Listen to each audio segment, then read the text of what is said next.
আচ্ছা দেখ শোন, যে কোশ্চেন গুলো পড়াবো আজকে কস্ট অফ লেবার ওয়ান এই চ্যাপ্টারের আমরা এসএ কিউ গুলো পড়াবো আজকে, এসএ কিউ গুলো, ঠিক আছে? তো তো দেখ ইংলিশ বাংলা দুটোই একসঙ্গে চলা যাক, ঠিক আছে? তো কি বলছে প্রথম কোশ্চেন ইংলিশে, বলছে why cost of wages is considered as an important element of production cost. বলছে এই যে কস্ট অফ ওয়েজেস মানে কি? লেবার। কস্ট অফ ওয়েজেস কাকে বলে? ওয়েজেস এর কস্টটাই তো লেবার। বলছে লেবারটাকে কনসিডার করা হয় important element of production cost. Production কস্টের একটা ইম্পর্টেন্ট এলিমেন্ট বলে গণ্য করা হয় কস্ট অফ ওয়েজেস বা লেবারকে। কেন?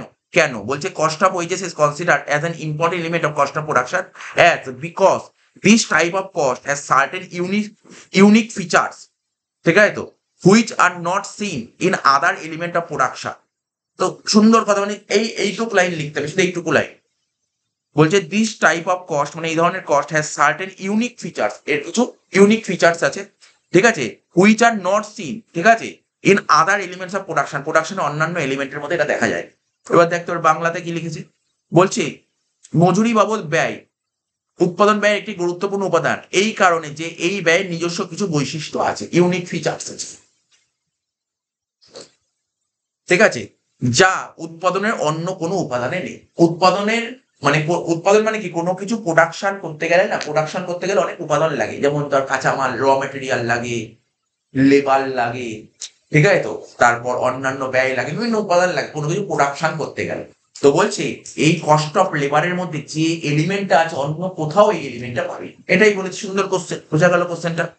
নেক্সট বলেছে শ্রমিক সংগ্রহে মানব সম্পদ বিভাগের মূল কাজটা কি, ঠিক আছে? তো তো বলছে এই বিভাগের মূল কাজ হলো প্রয়োজনীয় সংখ্যক শ্রমিক সংগ্রহ বা নিয়োগ করা। মানে আগে কোশ্চেনটা না ভালো করে বুঝবো, আমরা ইংলিশ বাংলা দুটোই পড়বো, বুঝতে পারছি, দুটোই পড়বো। তো বলছে এখানে বাংলাটাই যেটা বলছে শ্রমিক সংগ্রহে মানে শ্রমিকটা যে জোগাড় করতে হয় না, শ্রমিক যে মানে এমপ্লয়ি বা বলতে লেবার বা ওয়ার্কার যে জোগাড় করি না, সেখানে মানব সম্পদ বিভাগের মূল কাজ। মানব সম্পদ বিভাগ জানিস কোম্পানিতে না বিভিন্ন ডিপার্টমেন্ট থাকে। মানব সম্পদ মানে হিউম্যান রিসোর্স একটা ডিপার্টমেন্ট হয়, এইচআর ডিপার্টমেন্ট। একটা কোনো কোম্পানিতে যখন লোকজন নেওয়া হয় না, সেটা কোন ডিপার্টমেন্টের কাছ থেকে? এইচআরই কিন্তু লোক নেয়, মানে যত বড় বড় কোম্পানি ইন্টারভিউ নেয় এইচআর ডিপার্টমেন্টে ইন্টারভিউ, ঠিক আছে? হিউম্যান রিসোর্স ওদের কাজ হচ্ছে এটাই, ইন্টারভিউ নেওয়া, কোনো এমপ্লয়ির কোনো অভাব অভিযোগ শোনা, কোনো রকমের কোনো সমস্যা হলে, প্রোডাকশনে সমস্যা হলে, সমস্ত এইচআর ডিপার্টমেন্ট শোনা। তো বলছে শ্রমিক সংঘে এইচআর ডিপার্টমেন্টের মূল কাজটা কি? এই বিভাগের মূল কাজ এইচআর ডিপার্টমেন্টের মূল কাজ হলো প্রয়োজনীয় সংখ্যক শ্রমিক সংগ্রহ বা নিয়োগ করা। যতটা শ্রমিক দরকার সেগুলো সংগ্রহ করব বা নিয়োগ করব, বুঝতে পারলি? কালেকশন করব বা ওদেরকে এমপ্লয়মেন্ট দেবো, চাকরির ব্যবস্থা করবো, ইন্ট্রোডিউস করব, ঠিক আছে? তো তাদের কার্যকরী প্রশিক্ষণ মানে তাদেরকে ট্রেনিং এর ব্যবস্থা করা, ট্রেনিং, ঠিক আছে? তো এবং তাদের নিয়োগ ও কাজকর্ম সংক্রান্ত যাবতীয় নথিপত্র সংরক্ষণ করা। এটা কারা করে? একমাত্র এইচআর ডিপার্টমেন্ট, আর কোনো ডিপার্টমেন্ট কাজ করে না, এইচআর ডিপার্টমেন্ট। এই যারা গ্রাজুয়েশনের পর অনেকে এমবিএ করার বিভিন্ন বিভিন্ন সেক্টর আছে, ঠিক আছে? কেউ ফাইন্যান্সের উপর এমবিএ করে, কেউ মার্কেটিং এর উপর করে, কেউ এইচআর এর উপর করে, কেউ সিস্টেমের উপর করে, সিস্টেম মানে কম্পিউটার, ঠিক আছে? এইচআর এর উপর করে। এইচআর এর কাজটা কি? এইচআর এর উপর কাজ করে। আর এইচআর এর উপর বেসিক্যালি এমবিএ যারা করে তারা কিন্তু বেসিক্যালি মেয়েরাই করে এইচআর এর উপর এমবিএ, ঠিক আছে? তো ওরা কাজ করে কি? কোম্পানিতে ইন্টারভিউ নেওয়ার ব্যবস্থা করে। ওরা ইন্টারভিউ নেয়, যত ইন্টারভিউ নেবে, শুধু ইন্টারভিউ নেবে না, তারপর তার কোনো রকম কোনো অভাব অভিযোগ থাকবে ওরা শোনে কথাগুলো, প্রোডাকশন কি মানে সবার কথা শোনে। এটা হচ্ছে এইচআর ডিপার্টমেন্ট। তো এখানে বলছে why is the main function of a human resource department for procurement of workers. Procurement মানে কি? জোগাড় করা। বলছে the main functions of this department is to procure required number of workers starting from recruitment of workers. ওয়ার্কারদের recruit করবে, ঠিক আছে? তো রিক্রুট করা মানে বুঝতে পারছিস? তাহলে বুঝতে রিক্রুট করা কাকে বলে? যে চাকরির ব্যবস্থা করা, নিয়োগ। Making necessary training for them, শুধু ওদের চাকরির ব্যবস্থা করলে হবে? ওরা চাকরির ব্যবস্থা করলে ওদেরকে যদি ট্রেনিং না দেয় ওরা কাজ করবে কি করে? ওদেরকে কি ওদের ট্রেনিং দেয়, প্রপার ট্রেনিং দিতে হবে, ঠিক আছে? And maintaining employment related documents. বলে দিচ্ছি, তাহলে বোঝা গেল কোশ্চেনটা? 1 2 3 নম্বর, হোয়াট ইজ ডাইরেক্ট ওয়েজেস? মানে এখানে কি কোশ্চেন দিয়েছে বলে ডাইরেক্ট ওয়েজেস কাকে বলে? ডাইরেক্ট ওয়েজেস মানে কি? প্রত্যক্ষ মজুরি কাকে বলে? তো বলছে direct wages is the cost of labour. Direct wages এর আরেকটা নামই হচ্ছে কস্ট অফ লেবার, ঠিক আছে? ডাইরেক্ট ওয়েজেস এর আরেকটা নাম কস্ট অফ লেবার। বলছে direct wages is the cost of labour which can be identify with the with and allocated of specific cost centre or cost unit, ঠিক আছে? তো direct wages জিনিসটা, ডাইরেক্ট ওয়েজেস যারা সরাসরি প্রোডাকশনের সঙ্গে যুক্ত থাকে, এটা তো ডাইরেক্ট ওয়েজেস। যারা প্রোডাকশনের সঙ্গে যুক্ত থাকে তাকে বলে ডাইরেক্ট ওয়েজেস। মানে ডাইরেক্ট ওয়েজেস বুঝতে পারছিস, তার একটা বাড়ি তৈরি হচ্ছে, বাড়ি তৈরি করতে যে রাজমিস্ত্রিরা কাজ করছে বা লেবাররা কাজ করছে, পুরো বাড়ি তৈরির সঙ্গে তোরা যুক্ত, বুঝতে পারলি তো? এটা হচ্ছে ডাইরেক্ট ওয়েজ। আজকে তুই ধর যে টি শার্ট পরে আছিস বা ধর কেউ শার্ট পরে আছিস, শার্টটা কে তৈরি করেছে? বুঝলি তো, কোনো টেলার তৈরি করেছে, তাহলে ওটা তৈরি করার সঙ্গে তো যুক্ত, সরাসরি যুক্ত, ডাইরেক্ট রিলেটেড, তাকে বলা হয় ডাইরেক্ট ওয়েজেস, বুঝতে পারলি তো? তো এখানে কি বলেছে দেখ, এই দেখ 4 নম্বরে দিয়েছে এখানে প্রত্যক্ষ মজুরি কাকে বলে। মজুরির যে অংশকে কোনো ব্যয় কেন্দ্র বা ব্যয় একক, ব্যয় কেন্দ্রকে ইংরেজিতে বলে কি বলতো, কস্ট সেন্টার, আর ব্যয় একককে ইংরেজিতে বলে কস্ট ইউনিটের সঙ্গে সরাসরি ভাবে যুক্ত করা যায় এবং বন্টন করা যায়, তাকে প্রত্যক্ষ মজুরি বলে। তাকে প্রত্যক্ষ, ওরা এখানে দিয়েছে ব্যয় কেন্দ্র বা ব্যয় একক বা ইংলিশে কস্ট সেন্টার বা কস্ট ইউনিট, মানে মজুরির যে পার্টটা, মানে ওয়েজেসের যে পার্টটা কোনো কস্ট সেন্টার বা কস্ট ইউনিটের সঙ্গে সরাসরি ভাবে যুক্ত করা যায় এবং ওটাকে ডিস্ট্রিবিউট করা যায়, তাকেই বলা হয় প্রত্যক্ষ মজুরি বা ডাইরেক্ট ওয়েজেস। 4 নম্বর, হোয়াট ইজ ইনডাইরেক্ট ওয়েজেস। দেখ কি বললাম, ডাইরেক্ট ওয়েজেস বুঝতে পারলি, ডাইরেক্ট ওয়েজেস কাকে বলে, যারা সরাসরি, কি বললাম, প্রোডাকশনের সঙ্গে সরাসরি যুক্ত থাকে ডাইরেক্ট, আর যারা প্রোডাকশনের সঙ্গে যুক্ত থাকে না, আমি উদাহরণ বললাম, ডাইরেক্ট উদাহরণ বললাম, যেমন আজকে তুই যে শার্টটা পরেছিস, শার্টটা কে তৈরি করেছে? তুই ওই বইটা নিয়ে আসি না, ওই বইটা নিয়ে আসি না, ওই যে যেটা তুই প্রিন্ট করেছিস যেটা, আচ্ছা আচ্ছা, ঠিক আছে। শোন যেটা বলছিলাম, যেটা আজকে যে তুই শার্টটা পরে, শার্টটা কে তৈরি করে, কোন টেলারকে দিয়ে তৈরি করা হয়েছে, তাহলে কি সরাসরি প্রোডাকশনের সঙ্গে যুক্ত, প্রোডাকশনের সঙ্গে যুক্ত এমন, মানে শুনছিস তো, কোনো ওয়ার্কার, এমন কোনো ওয়ার্কার যারা প্রোডাকশনের সঙ্গে যুক্ত, তাকে আমরা ডাইরেক্ট রিলিজ করি। আবার এমন কিছু ওয়ার্কার আছে যারা প্রোডাকশনের সঙ্গে যুক্ত নয়, যেমন স্যার প্রোডাকশনের সঙ্গে যুক্ত নেই এমন কোনো ওয়ার্কার, ফ্যাক্টরিতে কাজ হচ্ছে, ফ্যাক্টরিতে কে কে থাকে, তার সিকিউরিটি গার্ড থাকে, সিকিউরিটি গার্ড কি প্রোডাকশন করে? ও প্রোডাকশন করে না, ওটা কি হয়েছে, ওটা ইনডাইরেক্ট। অর্থাৎ যারা প্রোডাকশনের সঙ্গে পরোক্ষভাবে যুক্ত, বাংলায় যদি বলিস প্রোডাকশনের সঙ্গে মানে উৎপাদনের সঙ্গে পরোক্ষভাবে যুক্ত, ইংলিশে যদি বলিস প্রোডাকশনের সঙ্গে ইনডাইরেক্টলি রিলেটেড, ইনডাইরেক্টলি রিলেটেড, তাকে বলা ইনডাইরেক্ট ওয়েজেস। দেখ কি লিখেছে, indirect wages are of the cost of labour are wages cost other than direct wages. ওই ডাইরেক্ট ওয়েজেস ছাড়া যে ধরনের ওয়েজেস দেওয়া হয় ইনডাইরেক্ট ওয়েজেস, সিম্পল জিনিস দিয়েছে। সেখানে দেখ বাংলায় কি লিখেছে, এই যে আমি যেগুলো বলছি শুধু এইটুকু বললেই হবে না, তুই তো নিজের মতন লিখতে পারিস, যে জিনিসটা বুঝতে পারার কথা। বলছে মজুরির যে অংশকে কোনো ব্যয় কেন্দ্র বা ব্যয় এককের সঙ্গে সরাসরি যুক্ত করা যায় না, তাহলে কি বুঝতে পারলি, মানে কস্ট সেন্টার আর কস্ট সঙ্গে যুক্ত করা গেলে ডাইরেক্ট, আর ওর সঙ্গে যুক্ত করা না গেলে ইনডাইরেক্ট। এখানে এই কথা বলছে কস্ট সেন্টার কস্ট তোর মাথায় নাও থাকতে পারে, তুই কি লিখতে পারবি, বলতে পারবি যে যে সমস্ত ওয়ার্কার সরাসরি প্রোডাকশনের সঙ্গে যুক্ত ডাইরেক্ট হয়ে যায়, যে সমস্ত ওয়ার্কার মানে সরাসরি ভাবে প্রোডাকশনের সঙ্গে যুক্ত নয়, ইনডাইরেক্টলি ভাবে যুক্ত, তাকে বলে ইনডাইরেক্ট ওয়েজ। নিজের মতন লিখতেই পারিস, কোনো সমস্যা, কোনো রকমের কোনো অসুবিধা নেই। কি বললাম বোঝা যাচ্ছে তো, নিজের ভাষা তুই ইউজ করতেই পারিস। 5 নম্বর, ঠিক আছে তো, ওখানে একটু দাগ দিই, যেই কোশ্চেন গুলো পড়াচ্ছি না, যেগুলো কোশ্চেন গুলো পড়াচ্ছি দাগ দিই, আমি ইংলিশটা দেখে তো বলছি তো, বাংলায় সেগুলো দাগ দিই। বলছে what is the concept of man power planning, man power planning করবো, ঠিক আছে, ম্যান পাওয়ার প্ল্যানিং। বলছে ম্যান পাওয়ার প্ল্যানিং কাকে বলে, প্ল্যানিং মানে পরিকল্পনা, ঠিক আছে, প্ল্যানিং মানে পরিকল্পনা, আর ম্যান পাওয়ার প্ল্যানিং মানে উপরে ছিল, উপরের দিকে ছিল, এই যে এই মনুষ্য শক্তি পরিকল্পনা, ঠিক আছে, ম্যান পাওয়ার প্ল্যানিং মানে, ম্যান মানে তো মানুষ, আর পাওয়ার মানে শক্তি, আর প্ল্যানিং মানে পরিকল্পনা, মনুষ্য শক্তি পরিকল্পনা। মনুষ্য শক্তি পরিকল্পনা কি হতে পারে, বলছে man power planning is the comprehensive method, কি লিখেছে, এই ইংলিশ টার্মটা মাথায় রাখবে, এই টার্মটা কি, কম্প্রিহেন্সিভ মেথড, ঠিক আছে, কম্প্রিহেন্সিভ মানে, কম্প্রিহেন্সিভ মানে কি, জটিল, কম্প্রিহেন্সিভ মানে কি জটিল, তাই তো, comprehensive method of determination of, ঠিক আছে, রিকোয়ারমেন্ট অফ ম্যান পাওয়ার। তাহলে এই ম্যান পাওয়ার প্ল্যানিং কি একটা মেথড, কি মেথডটার নাম কি, কম্প্রিহেন্সিভ, মানে বাংলা বলে দিচ্ছি, অসুবিধা নেই, ঠিক আছে তো। যেটা কি ডিটারমাইন করে, রিকোয়ারমেন্ট অফ ম্যান পাওয়ারের কি রিকোয়ারমেন্ট আছে, আমার ম্যান পাওয়ার কি দরকার আছে, ঠিক আছে, ম্যান পাওয়ারের কি রিকোয়ারমেন্ট আছে সেটা ডিটারমাইন করে। আর কি ডিটারমাইন করে, এঙ্গেজিং রাইট, ঠিক আছে, অ্যান্ড কম্পিটেন্ট ওয়ার্কার, ঠিক আছে, competent worker for the night job and arranging necessary training required for performing the work efficiently by them. এটা হচ্ছে ম্যান পাওয়ার প্ল্যানিং। তো এখানে কি বলছে, ম্যান পাওয়ার প্ল্যানিং বলছে, ম্যান পাওয়ার প্ল্যানিং হলো, বলছে ম্যান পাওয়ার প্ল্যানিং যে কনসেপ্টটা হলো মনুষ্য শক্তির প্রয়োজনীয়তা নির্ধারণ করা, ঠিক আছে, কি বললাম, মনুষ্য শক্তির প্রয়োজনীয়তা মানে ওই ম্যান পাওয়ারের রিকোয়ারমেন্ট। কি লেখা ছিল, লেখা ছিল ডিটারমাইন ম্যান পাওয়ার, কি লেখা ছিল বল, ডিটারমাইন ম্যান পাওয়ার রিকোয়ারমেন্ট এমন কিছু একটা লেখা ছিল। তাহলে কি বলে মনুষ্য শক্তির পরিকল্পনা কি, তুই লিখতে পারিস, যদি কি মনেও না থাকে তুই এইটুকু লিখতেই পারিস যে ম্যান পাওয়ার প্ল্যানিং হলো মনুষ্য শক্তির প্রয়োজনীয়তা নির্ধারণ করা। তারপর কি লিখেছে, তারপর লিখেছে যে সঠিক কাজের জন্য উপযুক্ত যোগ্যতার এই কম্পিটেন্ট মানে জানিস তো, কম্পিটেন্টকে বাংলায় বলা হয় যোগ্যতা, ঠিক আছে, কম্পিটেন্টকে বাংলায় বলা হয় যোগ্যতা, ঠিক আছে। তো বলছে একটা এমন একটা কাজ আছে, এই কাজটা করার জন্য, ওই কাজটা করার জন্য যে যোগ্য তাকে দিয়ে করাতে হবে। সব কাজ কিন্তু সবাই যোগ্য নয়, সব কাজ সবাই যোগ্য নয়, এমন কিছু কাজ থাকে যেই কাজে ওই পারদর্শী, ওই এফিসিয়েন্ট, তাকে দিয়ে কাজ করাতে হবে, বুঝতে পারলি তো। তো বলছে তার এখানে কি বলেছি যে সঠিক কাজের জন্য উপযুক্ত যোগ্যতা শ্রমিক নিয়োগ করা এবং তাদের কাজের প্রয়োজনীয় প্রশিক্ষণের ব্যবস্থা, মানে ট্রেনিং এর ব্যবস্থা করা, এটা হচ্ছে একটা সার্বিক পদ্ধতি, ঠিক আছে। তাহলে বুঝতে পারলি ব্যাপারটা, জিনিসটা কি লেখা আছে, what is manpower planning.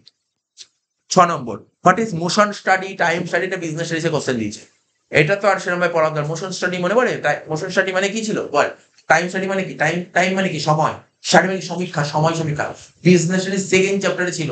ওই মনে কর ওই তোর কোন কি ছিল নাম বল, FW টেলর সাইন্টিফিক ম্যানেজমেন্ট, এই পয়েন্ট গুলো ছিল। মোশন স্টাডি, তারপর টাইম স্টাডি, টাইম স্টাডি মানে কি সময় সমীক্ষা, আর মোশন স্টাডি মানে কি, মোশন মানে কি গতি, গতি সমীক্ষা, মনে পড়ছে গতি সমীক্ষা। ওই তো এমনিতে পার্থক্যও পড়েছিলাম বিজনেসে, যে গতি সমীক্ষার সঙ্গে সময় সমীক্ষার পার্থক্য লেখো, তাই না, গতি সমীক্ষা সময় সমীক্ষা ছিল, তো ওই কোশ্চেন তুলে দিয়েছে। তো বলছে what is motion study, what is time study. তো মোশন স্টাডি কি বলেছে, মোশন স্টাডি আর টাইম স্টাডি দুটোই পড়তে হবে। বলছে motion study is the through examination of the whole process of work perform either by a work or a machine.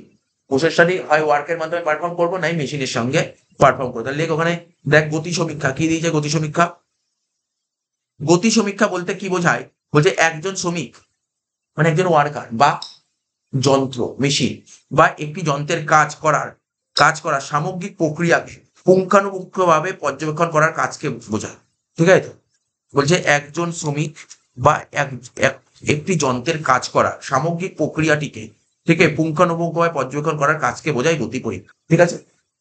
গতি নিরীক্ষা বা হয়তো আর কি বললাম মোশন স্টাডি বা টাইম স্টাডি কি, সামগ্রিকভাবে কোনো উৎপাদন প্রক্রিয়াকে, পুরো হোল কোনো উৎপাদন প্রক্রিয়াকে বিশদভাবে বিশ্লেষণ করার পর প্রতিটি ক্ষেত্রে, ঠিক আছে, বলছে কোনো উৎপাদন প্রক্রিয়াকে বিশদভাবে অ্যানালাইসিস করার পর, খুব ডিটেলসে অ্যানালাইসিস করার পর প্রতিটি ক্ষেত্রে সময়ের ব্যবহারে পর্যবেক্ষণ ও তার লিপিবদ্ধকরণের কলা হলো সময় নিরীক্ষা।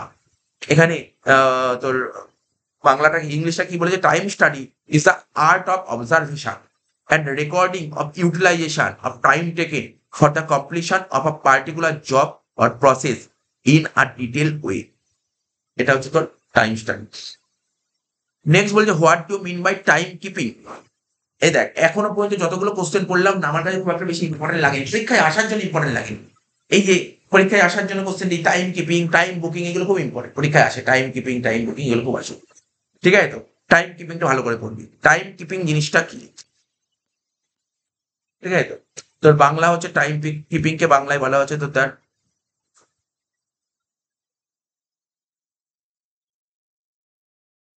সময় লিখন বলে এখানে কিছু একটা আছে, দেখ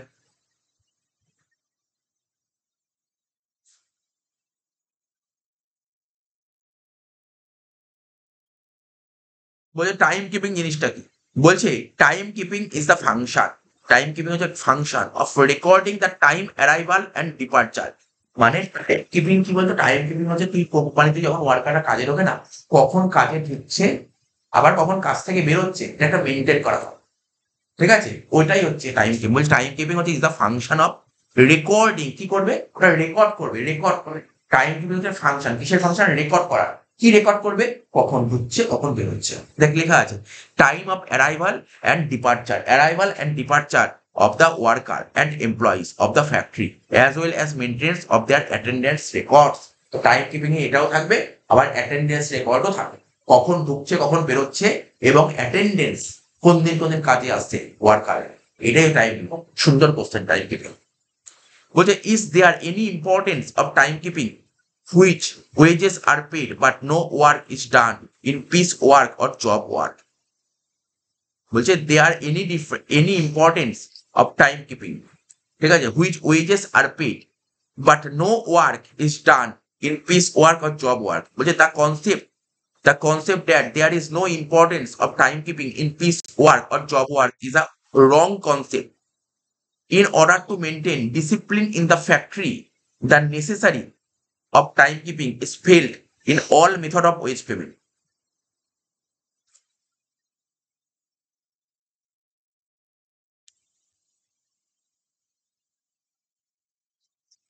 এই যে এখানে 9 নম্বর কোশ্চেনটা তুই দাগ দে বইতে, 9 নম্বর কোশ্চেনটা দাগ দে, বাংলা বইয়ে 9 নম্বরটা দাগ দে। বলছে পরিমাণ ভিত্তিক কাজের ক্ষেত্রে সময় লিখনের গুরুত্ব আছে কি?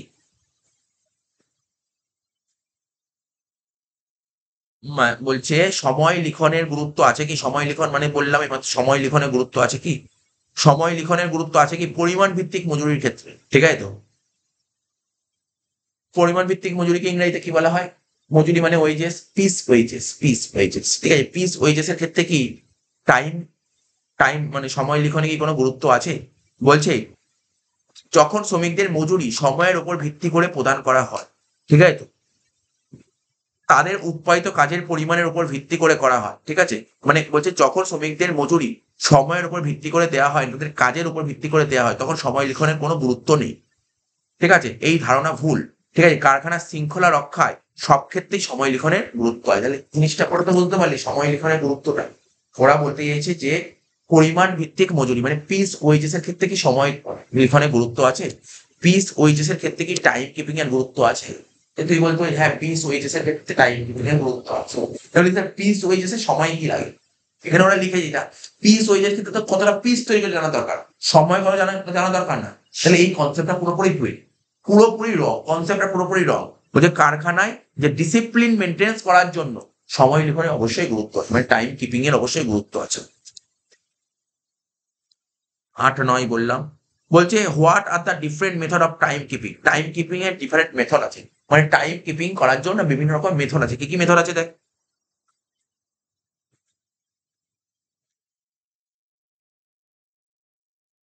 বলছে the main method of time keeping include, কি আছে টাইম কিপিং এর যে মেথড গুলো তার মধ্যে কি কি আছে? Manual system and mechanical system of time keeping. একটা কি বলেছে? Manual system and mechanical system of time keeping. Attendance registers and metal disc method. ঠিক আছে, attendance register and metal disc method are followed under manual system, ঠিক আছে। And time recording clock and dial time record are followed under, মানে mainly time keeping এর দুটো method. কি কি method বল? একটা ম্যানুয়াল আর একটা মেকানিক্যাল। কি কি মেথড বল? একটা ম্যানুয়াল মেথড আর একটা মেকানিক্যাল মেথড। ম্যানুয়াল মেথডটা কি করে? ম্যানুয়াল মেথড হচ্ছে অ্যাটেন্ডেন্স রেজিস্টার, বুঝতে পারছিস তো? ইংলিশ টার্ম করে তো বুঝতে পারছি, অ্যাটেন্ডেন্স রেজিস্টার। ঠিক আছে, অ্যান্ড মেটাল ডিস্ক মেথড। ঠিক আছে, attendance register and metal disc method হচ্ছে তোর কি হচ্ছে? ম্যানুয়াল। আর মেকানিক্যালটা কি হচ্ছে? বলছে টাইম রেকর্ডিং, যে clock and dial time record method are followed under mechanical system. তাহলে তোকে এখানে পড়তে হবে কি কি মেথড টাইম কিপিং এর দুটো মেথড হয়, একটা কি বললাম? একটা ম্যানুয়াল আর একটা মেকানিক্যাল। একটা ম্যানুয়াল এই লিখেছে, বাংলায় লিখেছে ম্যানুয়াল। এবার সময় লিখন পদ্ধতিগুলির মধ্যে ম্যানুয়াল মানে কি? হাতে কলমে সময় লিখন। আর একটা হচ্ছে যান্ত্রিক উপায়ে সময় লিখন। ম্যানুয়াল মানে হাতে কলমে, আর একটা কি বললাম? মেশিন ছিল, তাই তো? মেশিন মানে যান্ত্রিক। ঠিক আছে, যান্ত্রিক ভাবে সময় লিখন। এবার বলছে হাজিরা খাতা পদ্ধতি ও ধাতুর, বাংলাটা তো কেমন শুনতে লাগবে আর কি। বলছে হাজিরা খাতা পদ্ধতি আর হচ্ছে ধাতুর চাকতি পদ্ধতির সাহায্যে হাতে কলমে। ঠিক আছে তো, আর হচ্ছে সময় লিপিবদ্ধ করণে ঘড়ি ও সুসংবদ্ধ সময় নথির সাহায্যে যান্ত্রিক উপায়ে। ঠিক আছে, বললাম বাংলাটা একটু শুনতে কেমন লাগবে। যদি কিছু মনে নাও রাখতে পারিস ওটা লিখবি। একটা ম্যানুয়াল আর একটা মেশিন। ম্যানুয়াল মানে হাতে কলমের, মেশিন মানে যান্ত্রিক। ও তোকে পরীক্ষায় না হয়তো এরকম নাও দিতে পারে, বলতে পারে যে টাইম কিপিং এর জন্য কি কি মেথড, এরকম নাও বলতে পারে। টাইম কিপিং এর জন্য তুই বলি দুটো মেথড, তোর এমসিকিউ দিতে পারে টাইম কিপিং কটা মেথড ইউজ করে, দুটো মেথড। বা তোকে ঘুরিয়ে দিতে পারে যে মানে এখানে যে ভিতরের পয়েন্টটা তুলে দিতে পারে, বলছে এই অ্যাটেন্ডেন্স রেজিস্টার বা মেটাল ডিস্ক মেথড ইউজ করায় কোনটার মধ্যে, তখন তোকে বলতে ম্যানুয়াল। এইভাবে তোকে করে রাখতে, বুঝতে পারলি? বলছে what are the different method of time booking. আগেরটা পড়লাম কিপিং, এখন আবার বুকিং। আগের দিন একটা এমসিকিউ পড়েছিল, এসিকিউ পড়েছিলাম নাকি এমসিকিউ ছিল, কিপিং থেকে বুকিং বাদ দিলে আইডিয়াল টাইম। এটাই বলবার পর আইডিয়াল টাইম, ওইটাও ইম্পর্টেন্ট কোশ্চেন, প্রতি বছর পরীক্ষা আসে। কিপিং থেকে বুকিং বাদ দিলে কি হবে? কিপিং আর বুকিং। ঠিক আছে তো? তো দেখ কি বলছি, what are the different method of time booking. Time booking এর ডিফারেন্ট মেথড কি কি আছে? Preparation of daily time sheet, preparation of weekly time sheet, আর প্রিপারেশন অফ জব কার্ড। এটা তো সোজা। Preparation of daily time sheet, preparation of weekly time sheet, আর preparation of job card. এই দেখ, ওটা ছিল সময় লিখন, আর এটা হচ্ছে সময় আরক্ষণ। সময় আরক্ষণের পদ্ধতি কি? দৈনন্দিন সময় বিবরণী প্রস্তুত, সাপ্তাহিক সময় বিবরণী প্রস্তুত, আর কাজের বিবরণী প্রস্তুত। ঠিক আছে। নেক্সট বলে জব কার্ড কাকে বলে? জব কার্ড বলে, জব কার্ড হচ্ছে is a detail statement. Job card হচ্ছে একটা detail statement prepared by individual worker containing the description of how much time the worker has taken for every specific job and out of which how much time is efficiency used for production process and how much overtime work he has undertaken. এটাই হচ্ছে job card. Job card কিছুই না, job card হচ্ছে একটা detail statement যেখানে prepare কে করে individual worker, একজন worker prepare করে, এবং সেখানে কি থাকে? Containing the description how much time the worker has taken every specific job, প্রতিটা স্পেসিফিক জবের জন্য কতটা টাইম। ঠিক আছে? তো বলছে যে how much time the worker has taken, কোনো একটা কাজ করার জন্য ওয়ার্কার কত টাইম নিয়েছে, পার্টিকুলার একটা স্পেশাল বা স্পেসিফিক জব করার জন্য প্রতিটা ওয়ার্কারকে টাইম নিয়েছে, and out of which how much time is efficiently use, এবং তার মধ্যে কতটা এফিসিয়েন্ট ভাবে ইউজ করেছে প্রোডাকশন করার জন্য, how much over time work, কতটা ওভার টাইম, এগুলো সব লেখা আছে, এটা জব কার্ডে লেখা থাকে। এখানে জব কার্ড বলেছে, জব কার্ড মানে কাজের বিবরণী। বলছে প্রতি নির্দিষ্ট কাজের জন্য একজন শ্রমিক, দেখতে 12 নম্বরটা দেখতে, প্রতি নির্দিষ্ট কাজের জন্য একজন শ্রমিক ঠিক কতটা সময় ব্যয় করেছে। মানে ওই বললাম না, স্পেসিফিক জব, একটা স্পেসিফিক জবের জন্য একজন ওয়ার্কার কতটা সময় নষ্ট করেছে। ঠিক আছে তো? ঠিক আছে। এবং তার মধ্যে নষ্ট মানে কি বললাম, মানে সময়টা মানে স্পেন্ড করেছে, স্পেন্ড বুঝতে পারলি?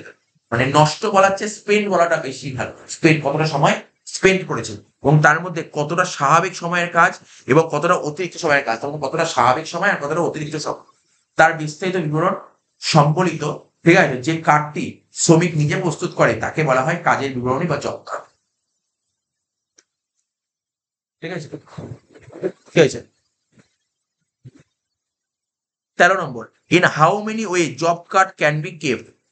ঠিক আছে, কত রকম ভাবে জব কার্ডটা কেপ্ট করা হয়, কেপ্ট করে রাখা হয়। ঠিক আছে, কিপ থেকে কেপ্ট এসছে, তাই তো? তো বলছে job card can be kept 3 different ways, job card for each job, time base job card, আর combined job card, job and time card. তাহলে কি বললাম? Job card for each job, প্রতিটা জবের job card, time base job card, আর একটা হচ্ছে combined job card. কি কি উপায়ে জব কার্ড রাখা যেতে পারে? বলছে কাজ ভিত্তিক বিবরণী, সময় ভিত্তিক বিবরণী, আর সম্মিলিত কাজ ও সময় ভিত্তিক বিবরণী। 14 number, what do mean by ideal time. Ideal টাইমকে কি বলে? কেউ বলতে হবে আইডিয়াল, ওখানে লেখা আছে দেখে বলতে পারি বাংলায়। আইডিয়াল টাইমকে বলা হয় অলস সময়। যেটা এক্সাম্পল হচ্ছে হোয়াট ইজ অলস সময়। হোয়াট ইজ অলস সময়? আইডিয়াল টাইম জিনিসটা কি? একটা কোম্পানি, ধর কোম্পানিতে কাজ হয় কেমন, ধর আমি তোকে যদি বলি, এটা ভালো করে বুঝেন আইডিয়াল টাইমের কনসেপ্টটা। ধর ডিউটি ধর 10টা থেকে 6টা, মাথায় জাস্ট মনে করলাম 10টা থেকে 6টা ডিউটি, টাইম অফিস আওয়ার্স বলে না, অফিস আওয়ার 10টা থেকে 6টা, 10টা থেকে 6টা ক ঘন্টা হতে বল?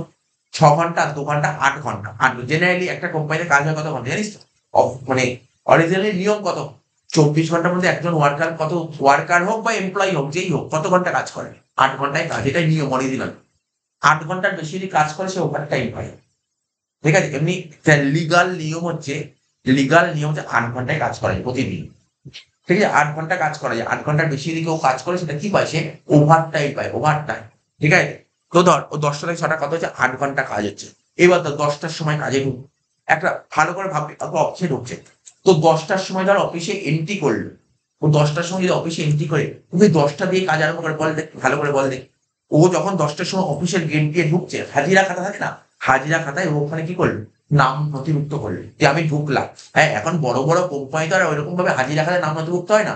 বড় বড় কোম্পানিতে না ওদের থাকে, তোর টাচ স্ক্রিন থাকে, একটা স্ক্রিন থাকে যেখানে ওখানে চলে যায়, সঙ্গে সঙ্গে এন্ট্রি হয়ে, যখন ঢুকছে এন্ট্রি হয়ে যায়, কিচ্ছু করতে হবে না, কারোর বসে থাকতে হয় না, মানে কারোর বসে থাকতে হয় না। এখন বড় বড় মাল্টি মানে এমএনসি কোম্পানিগুলো তো হয়ে যায়, যখনই ঢুকছে তখনই এন্ট্রি হয়ে যায়, ঢুকছে পুরো কম্পিউটার ডিজিটাল হয়ে যাচ্ছে। ঠিক আছে? ওদের একটা টাচ স্ক্রিন টাইপের কিছু একটা থাকে ওরকম, বা ওদের একটা কার্ড দেয়, ওই কার্ডটাকে পাঞ্চ করে ঢুকতে হবে। ঠিক আছে? বড় বড় কোম্পানিতে হয়। তো এটা তার বড় কোম্পানি নয়, নর্মাল কোম্পানি, হাজিরা খাতা আছে, যখন ঢুকছে দেখবি, তুই বড় বড় কারখানা যদি দেখিস, কোনদিন যাস কারখানায় দেখবি সামনে বসে থাকে হাজিরা খাতায়, ওখানে যখন ঢোকে না হাজিরা খাতায়, তখন নাম নথিভুক্ত করে ঢুকতে হয়, এই টাইমে টাইমে ঢুকলো। ধর সাপোজ 10টার সময় এন্ট্রি করলো, এবার 10টার সময় এন্ট্রি করলো, তারপর যে সমস্ত ওয়ার্কাররা কাজ করে নিশ্চয়ই একটা ড্রেস থাকে, ড্রেস কোড থাকে কারখানায়, সেই ড্রেস পরে কাজ আরম্ভ করবে। তাহলে ঢুকলেই তো 10টা দিয়ে কাজ আরম্ভ করবেন, ধর 10টা 15 বা 10টা 20 লাগলো। তাহলে এই 20 মিনিট সময় নষ্ট করলো না কোম্পানি? এই 20 মিনিটের টাকা কি আটকে রাখবে কোম্পানি? 20 মিনিটের টাকা দেবে কি দেবে? দেবে। আর একটা উদাহরণ দিচ্ছি, কি পুরো 10টা থেকে 6টা অব্দি কাজ করবে? ও কি খাওয়া দাওয়া করবে না কিছু? ও খাওয়া দাওয়া না করলে কাজ করবে কি করে? ওদের লাঞ্চ টাইম থাকে 2 থেকে 2:30। 2 থেকে 2:30 কোনো কাজ হবে না। এই 2 থেকে 2:30টার সময় যে কাজ করবে, সরি যে লাঞ্চ করবে, তার জন্য কি কোম্পানি বলে তুমি 0.5 ঘন্টা লাঞ্চ করে যাও, 0.5 ঘন্টা কাজ করে তোমাকে টাকা দেবো না 0.5 ঘন্টা, এটা বলবে না? তাহলে ওকে ওই 0.5 ঘন্টা টাকাটাও কিন্তু ওকে দিতে হবে, কিন্তু ওই সময় কি কোম্পানি কোনো প্রোডাকশন পাবে না? তার মানে কোম্পানি ওকে বসিয়ে বসে টাকা দেবে, এটা কি আইডিয়াল টাইম? তার মানে বুঝতে পারলি আইডিয়াল টাইম কাকে বলে? যে সময়টা কোম্পানি নষ্ট করছে অথচ কোম্পানি তার জন্য টাকা দেবে, এটাকে আইডিয়াল টাইম। বুঝা গেল? আইডিয়াল টাইমকে বাংলায় বলে অলস সময়। মনে কর তোর পরীক্ষায় ফাইনাল পরীক্ষা আইডিয়াল টাইম চলে এসেছে, তাও বলে দিলাম আইডিয়াল টাইম চলে এসেছে, মানে এতটাই ইম্পর্টেন্ট আইডিয়াল টাইম আসবেই। মানে এই শর্ট কোশ্চেন না, আরে এ তো শর্ট কোশ্চেন, লং কোশ্চেন 4 নম্বরে আসবে। আইডিয়াল টাইম আর ওভার টাইম দুটোর মধ্যে একটা আসার সম্ভাবনা প্রবল, প্রবল। আইডিয়াল টাইম আর ওভার টাইম আমি দিয়ে দেবো, সাজেশনটা দিয়ে দেবো, চিন্তা নেই। আইডিয়াল টাইম আর ওভার টাইমের মধ্যে, ঠিক আছে? কি বলছে, what do you mean by ideal time? Ideal time is that time of the worker, ঠিক আছে, for by the worker at that time. এখানে কি লিখেছে? অলস সময় হলো উৎপাদন কাজের সেই সময় যে সময়ের জন্য শ্রমিকদের মজুরি প্রদান করা হয় অথচ তাদের কাছ থেকে কোনরূপ কাজ পাওয়া যায় না, যেটা আমি তোকে বললাম। আইডিয়াল টাইম কাকে বলে? আইডিয়াল টাইম হচ্ছে এমন একটা টাইম যেই সময়ের জন্য, ভালো করে শুনবি, ওটা আইডিয়াল টাইম হচ্ছে এমন একটা টাইম তোর ওয়ার্কারদের পেমেন্ট করা হবে ওই সময়ের জন্য, কিন্তু ওদের কাছে কোনো ইনপুট পাওয়া যাবে না, বা বলে আউটপুট পাওয়া যাবে না, কোনো আউটপুট পাওয়া যাবে। আউটপুট বুঝতে পারছিস কি আউটপুট? ওদের কাছে কোনো নেট কাজ পাওয়া যাবে না। এটাকে বলা হয় তোর, এটাকে বলা হয় তোর অলস সময়। নেক্সট বলছে কি দেখ, নেক্সট বলছে কি আইডিয়াল টাইম হয়ে গেল। এ বলছে in how many types the causes of ideal time can be classified. ঠিক আছে? তো এখানে না তোরা যারা এই ইংলিশে পড়বি, এখানে লেখাটা একদম ছোট লেখা আছে। ওই যখন মেন বড় কোশ্চেন লিখেছি না, বড় কোশ্চেন লেখা আছে আইডিয়াল টাইম, ওখানে লেখাটা তুলি। এখানে একদমই ছোট লেখা, বুঝিস? মানে তোর তোর না, তোর বাংলায় যথেষ্ট সরল লেখা আছে, বাংলায় সরল লেখা আছে। ইংলিশে যখন পড়বি, আমরা যে মেন যে কোশ্চেন অ্যান্সার গুলো লিখেছি ওখানে ভালো লেখা আছে, ওখান থেকে লাইনটা তুলে দেবে। ঠিক আছে? যখনই দেখবি কোনো পয়েন্টটা পড়ে বুঝতে অসুবিধা হচ্ছে না, তুই মেন পয়েন্টটা পড়বি, তাহলে ব্যাপারটা ক্লিয়ার হয়ে যাবে। ঠিক আছে? In how many types the causes of ideal time classify. Ideal টাইমকে কভার করে, 2 ভাগে ভাগ করে, একটা নর্মাল আর একটা অ্যাবনর্মাল। কি বলে? একটা নর্মাল, একটা অ্যাবনর্মাল। আচ্ছা বল দেখি, আমি যে একটু উদাহরণ দিলাম, 2 থেকে 2.5টা অব্দি টিফিন করবি, এটা কি আইডিয়াল টাইম? নর্মাল নাকি অ্যাবনর্মাল? এটা কি স্বাভাবিক নাকি অস্বাভাবিক? নর্মাল, এটা তো নর্মাল। এটা নর্মাল, এটা অ্যাবনর্মাল নয়। ঠিক আছে? তো এটা অ্যাবনর্মাল না, এটা নর্মাল। বুঝতে পারলি তো? আমি এক্সাম্পল বলবো নর্মাল অ্যাবনর্মাল, তোর কোশ্চেন এক্সাম্পল পড়েও বুঝতে পারবি। বলছি ইন হাউ মেনি, তাহলে কি বুঝতে পারলি যে আইডিয়াল টাইম করা হবে না 2 রকম, একটা নর্মাল, একটা অ্যাবনর্মাল। নর্মাল কি বলে? একটা স্বাভাবিক অলস সময়, একটা অস্বাভাবিক অলস। পরীক্ষায় যে অলস সময় কোশ্চেন আসে না, তোকে বলবে অলস সময় কাকে বলে, অলস সময়কে ভাগে ভাগ করা যায়, বা বলছে অলস সময় কতগুলো উদাহরণ দাও, এরা বলবে। বা বলতে স্বাভাবিক নর্মাল আইডিয়াল টাইমের উদাহরণ দাও, অ্যাবনর্মাল আইডিয়াল টাইমের উদাহরণ দাও। বলবে আইডিয়াল টাইম কি করে কন্ট্রোল করে, এরকম মানে এরকম পুরো প্যাকড আপ কোশ্চেন থাকে, এর মধ্যে সব কোশ্চেন থাকে। আর এই কোশ্চেন অ্যান্সার পুরো তোলা আছে আমাদের। এটাই খুব কমন কোশ্চেন। এই চ্যাপ্টার থেকে খুব একটা কোশ্চেন আসে না, বাট যেটা বললাম আমি বলে দেবো, আমি তোকে বলে দেবো। আর তোর তো মানে পরীক্ষা নিয়েও ছিলাম না, এই চ্যাপ্টারের পরীক্ষা নিয়েছিলাম, 4-5টা কোশ্চেন লিখতে দিয়েছিলাম। ঠিক আছে? তো তো এই চ্যাপ্টার আগে পড়াই আছে, একবার একবার চোখ বলিয়ে দিচ্ছি। ঠিক আছে? বলছে 16 নম্বর বলছে what to mean by normal causes of ideal time. দেখ, normal causes of ideal time মানে স্বাভাবিক, স্বাভাবিক অলস সময়। বুঝতে পারলে? Normal causes of ideal time মানে আমাদের যে আইডিয়াল টাইম হচ্ছে অলস সময়, তার নর্মাল রিজন গুলো লিখতে বলছে, আর একটা অ্যাবনর্মাল রিজন। নর্মাল রিজন কি? The normal causes of ideal time are those causes which are unavoidable. খুব ভালো ওয়ার্ড, যারা ইংলিশে লিখবি এই ওয়ার্ডটা তোকে দিতে হবে। এই আনঅ্যাভয়েডেবল কথাটাকে যদি মিস করে যাও তাহলে বিশাল বড় মিস করে যাও। আনঅ্যাভয়েডেবল, অ্যাভয়েডেবল মানে জানিস তো? অ্যাভয়েডেবল আর একটা যেটা আনঅ্যাভয়েডেবল। ঠিক আছে? তো আনঅ্যাভয়েডেবল যেমন কি not possible to avoid. Unavoidable যেটা কিন্তু অ্যাভয়েড করতে পারবি না। ঠিক আছে? অ্যাভয়েড করতে পারবি, তুই এটাকে অ্যাভয়েড করতে পারবি, যে 2 থেকে 2.5টা সিন, এটা কিন্তু অ্যাভয়েড করা যাবে? কোনদিন অ্যাভয়েড করা যাবে না। বলছে that is not possible to avoid even after taking different precautionary measure. ঠিক আছে? যতই তুই মানে উপযুক্ত ব্যবস্থা নিয়ে এখানে না কেন, এটা হবেই। ঠিক আছে, এটা হচ্ছে এখানে এক্সাম্পল দেয়নি, বলছে normal cause of ideal time কাকে বলে। What do mean by abnormal cause of ideal time? যেইগুলোকে তুই অ্যাভয়েড করতে পারবি তাকে বলে abnormal cause of ideal time. তুই নিজের ভাষায় লিখতে পারবি, not possible to be avoided taking different precautionary measure. ধর তুই কোনো রকম কোনো উপযুক্ত ব্যবস্থা নিলি তাহলে এটা আর হবে না, এটাকে বলা হয় abnormal cause of ideal time. বুঝলি নর্মাল আর অ্যাবনর্মাল, নর্মালে ওয়ার্ডটা কি আছে, নর্মালে ওয়ার্ডটা কি ছিল বল, আনঅ্যাভয়েডেবল, আর এটা অ্যাভয়েডেবল।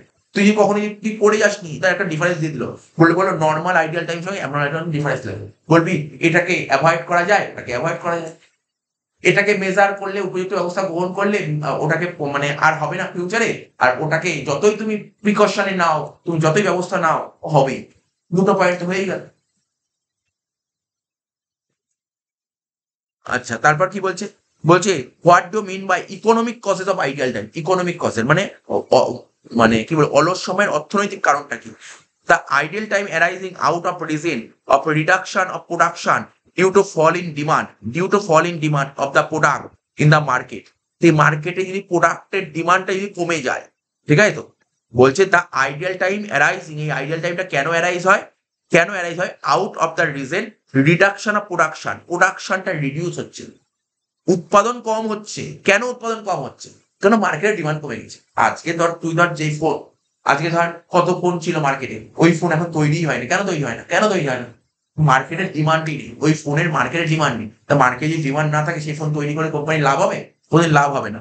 ঠিক আছে, এটাকে বলা হয় economic cost of ideal time. দেখ এখানে লিখেছে ইকোনমিক কস্ট অফ আইডিয়াল টাইমটা, আমি এগুলো 15 নম্বর পড়ালাম, ঠিক আছে তো, 16 নম্বরটা পড়ালাম, 17 নম্বর পড়ালাম, এই যে 18 নম্বর কি বলেছে, বলছে পণ্যের চাহিদা কমে যাওয়ার ফলে উৎপাদন কমিয়ে দেওয়ার জন্য যে অলস সময় সৃষ্টি হয় সেটাই হলো অলস সময়ের অর্থনৈতিক কারণ।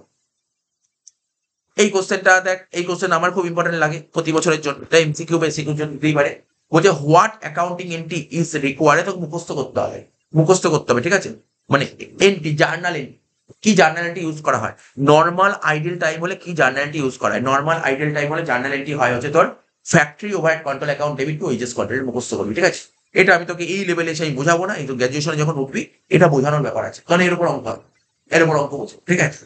আইডিয়াল টাইম বিভিন্ন রকমের হয়, আইডিয়াল টাইম মানে ধর নর্মাল, অ্যাবনর্মাল ওরকম থাকবে ওখানে, তো ওটা বোঝাবো তখন ডিটেলসে। তো এখন জাস্ট তুই মুখস্থ করে ফেলবি। তাহলে কি বললাম, নর্মাল আইডিয়াল টাইম হলে জার্নাল কি হয়, factory overhead, factory overhead control account debit to wages control. কি বললাম, factory overhead control account debit to wages control.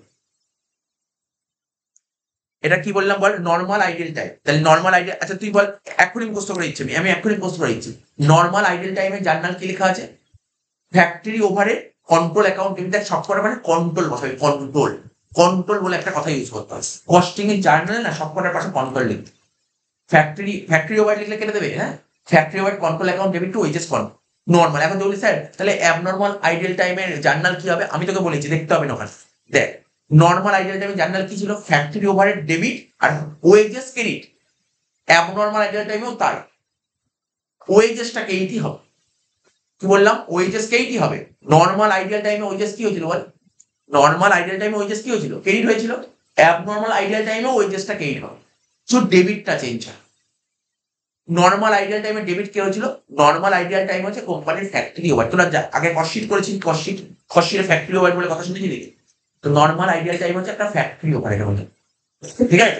আর অ্যাবনর্মাল আইডিয়াল টাইমটা কি, এটা হচ্ছে কস্টিং পিএল। এটা হচ্ছে কোম্পানি এক ধরনের, অ্যাবনর্মাল আইডিয়াল টাইম মানে কোম্পানি এক ধরনের ক্ষতি হয়ে গেল, ঠিক আছে। তো এটা হচ্ছে কস্টিং পিরিয়ড। দেখ জার্নালটা দেখ ভালো করে পড়, ভালো করে পড়, খুব ভালো করে পড়বি কিন্তু 19 আর 20। তাহলে কি বললাম বল, নর্মাল আইডিয়াল টাইমে জার্নাল কি বললাম, factory over control account debit to wages control. আর অ্যাবনর্মাল আইডিয়াল টাইমে জার্নাল কি বললাম বল, costing profit and loss account debit to wages control account. মনে রাখা খুব সুবিধা, ঠিক আছে তো।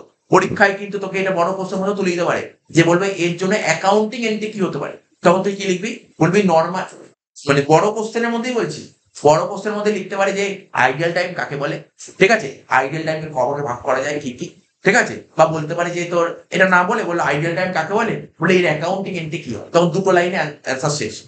আইডিয়াল টাইম কাকে বলে তুই লিখে দিলি, এবার বলবি যে আইডিয়াল টাইম তো দু রকমের, একটা নর্মাল আইডিয়াল টাইম, একটা abnormal ideal time. Normal ideal টাইমের অ্যাকাউন্টিং এন্ট্রি এটা হয়, অ্যাবনর্মালের অ্যাকাউন্টিং এন্ট্রি এটা হয়। কি হয় নর্মালি অ্যাকাউন্টিং এন্ট্রি বল, কি বললাম আমি বল, factory overhead control account debit to wages control. আর অ্যাবনর্মাল আইডিয়াল টাইমের অ্যাকাউন্টিং এন্ট্রি কি হয়, costing profit and loss account debit to wages control. একটা জিনিস কমন দেখ, ওয়েজেসটা ক্রেডিট, ওয়েজেসটা ক্রেডিট, শুধু ডেবিটে চেঞ্জ হয়েছে। অ্যাবনর্মাল কোম্পানির লস, আর লস চলে যায় প্রফিট অ্যান্ড লসে, ঠিক আছে। আর নর্মাল কোম্পানির কি বললাম ওটা factory over, normal ideal time হচ্ছে কোম্পানির ফ্যাক্টরি ওভারটা হতে। What do mean by overtime hours? Overtime already বলে দিই ওভার টাইম কাকে বলে। তুই প্রতিদিন কাজ করার কথা 8 ঘন্টা, তুই কোম্পানিতে 9 ঘন্টা কাজ করছিস, অর্থাৎ তোর যা শিডিউল টাইম তার চেয়ে বেশি কাজ করিস, তখন তোকে ওভার টাইম দেবে। এখানে কি লিখেছে, if the worker work beyond the normal working hour, normal মানে 8 ঘন্টার বেশি, বিয়ন্ড বলেছে, বিয়ন্ড, ঠিক আছে তো, then the additional hour work by the worker are known as over time, এটাকে বলা হয় ওভার টাইম। থাকতে 21-এরটা এগুলো পড়লাম, 19 পড়ালাম, 20 পড়ালাম, 21-এরটা ওভার টাইম মানে কাজের অতিরিক্ত সময়, ঠিক আছে। কাজের অতিরিক্ত সময় কাকে বলে? কাজের স্বাভাবিক সময়ে, আর 10টা কোশ্চেন আছে হয়ে যাবে এখন। কাজের স্বাভাবিক সময়ে কাজ করো যদি কোনো শ্রমিক অতিরিক্ত সময়ে উৎপাদনের কাজে নিযুক্ত থাকে, তবে সে সময়টুকু সে অতিরিক্ত কাজ করেছে পরিব্যয় হিসাববিদ্যায় ভাষায় তাকে কাজের অতিরিক্ত সময় হিসেবে গণ্য করা। 22-এরটা, under which category of overhead wages for ideal time is included? বলছে বলছে আমাদের তো ওভারহেডের তো বিভিন্ন ক্যাটাগরি আছে, বলছে আন্ডার হুইচ ক্যাটাগরি ওভার, কোন ধরনের ওভারহেডের মধ্যে আইডিয়াল টাইমটা পড়ে, মানে বলছে বলছে which, under which category of overhead wages, ঠিক আছে, for ideal time is included. বলছে আইডিয়াল টাইম ওয়েজেস, বলছে ideal time wages can be two types. Ideal time কত রকমের হয়? 2 রকমের, একটা নর্মাল আর একটা অ্যাবনর্মাল। তো বলছে normal ideal time consider part of production cost, normal ideal টাইমটা কি প্রোডাকশন কস্টের পার্ট। বুঝতে পারলি না? আজকে ধর আমার একটা ফ্যাক্টরি আছে, ফ্যাক্টরিতে তৈরি হয় পেন, তৈরি হয় পেন, পেন তৈরি হয়। তো পেন তৈরি কারা করবে? ওয়ার্কাররা তৈরি করবে। তো ওয়ার্কাররা যখন পেন তৈরি করবে, তো ওদের জন্য নর্মাল আইডিয়াল টাইম হবে কি হবে না বল দেখি? হবে কি হবে না? কমন সেন্স হবে, কারণ ওরা প্রতিদিন কাজ করতে 10টা থেকে 6টা অবধি কাজ করবে, 2টো থেকে 2:30 অবধি টিফিন করবে, তো নর্মাল আইডিয়াল টাইম হবে কি হবে না? হবে। তাহলে এই খরচাটাকে আমাকে বিয়ার করতে হবে, হবে না? হবে। তাহলে প্রোডাকশন কস্টের part. Normal ideal time production কস্টের পার্ট, কিন্তু অ্যাবনর্মাল আইডিয়াল টাইম না, এটা প্রোডাকশন কস্টের পার্ট নয়। সব কোম্পানিতে অ্যাবনর্মাল হয় না, সব কোম্পানিতে অ্যাবনর্মাল আইডিয়াল টাইম হয় না। অ্যাবনর্মাল আইডিয়াল টাইম কোনো কোনো কোম্পানিতে হয়, কিন্তু নর্মাল সবার জন্য হয়। আজকে আমার পেনের ফ্যাক্টরি খুলেছি, আমার নর্মাল আইডিয়াল টাইম হলো, আজকে ও যদি পেনের ফ্যাক্টরি খোলে পাশে, অন্য কেউ যদি পেনের ফ্যাক্টরি, ওরও হবে। যেই দোকান খুলুক না কেন তারই normal ideal time, normal ideal time সবার হবে। নর্মাল যেটা সবার হবে তাকে বলে নর্মাল। যেমন আজকে ধর তুই ধর বাড়িতে ধর চা করেছিস, অনেকেই একটা সিম্পল উদাহরণ দিই, চা করেছিস, তুই যখন চা করতে গিয়ে, যেটা আমি উদাহরণ দিই, যেমন ধর সাপোজ আমি একটা এক্সাম্পল বলছি, যেটা আমি এই উদাহরণটা দিই সবাইকে নর্মাল আর অ্যাবনর্মাল ডিফারেন্সটা বোঝার জন্য। আজকে ধর বাড়িতে ধর কোনো একটা অনুষ্ঠান লেগেছে, এবার বাড়িতে চা করতে পারবো না, পাশে পাশে একটা দোকানে বলে এসছে, আমাকে চা করে দিতে হবে, চা করে দিতে হবে। বললো ঠিক আছে আমি করে দেবো চা। আমি কি করেছি, আমার একটা উদাহরণ বলছি দেখ, আমি ওকে একটা 20 লিটার জল দিয়ে এসছি। কি বললাম? 20 লিটার জল দিয়ে এসছি, আর কি 20 লিটার দুধ দিয়েছি।